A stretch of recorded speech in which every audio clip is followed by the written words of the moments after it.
Welcome to Kenton's videos. Enjoy the video.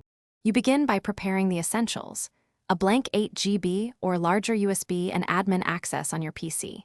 You download the official Windows 11 ISO or choose the media creation tool. This matters because the tool automates steps while ISO gives manual control. Once the file is ready, plug the USB into a USB 3.0 port and make sure you have 30-60 minutes free. Creating the installer is I/O bound, so patience speeds success.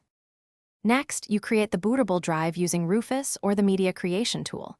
In Rufus, select the downloaded ISO, pick target system type, GPT for UEFI or MBR for legacy BIOS, and choose NTFS if the install WIM is over 4 GB, otherwise FAT32 is fine.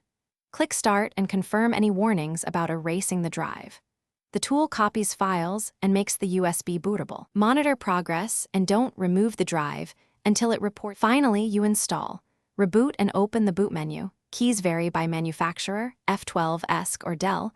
Choose the USB drive and start Windows setup.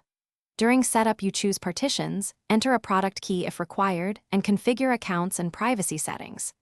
If the PC won't boot from USB, make sure USB is first in boot order, try a different port, recreate the USB with the alternate tool, and temporarily disable Secure Boot. That typically resolves boot detection issues. Thanks for watching. Consider subscribing if we helped you.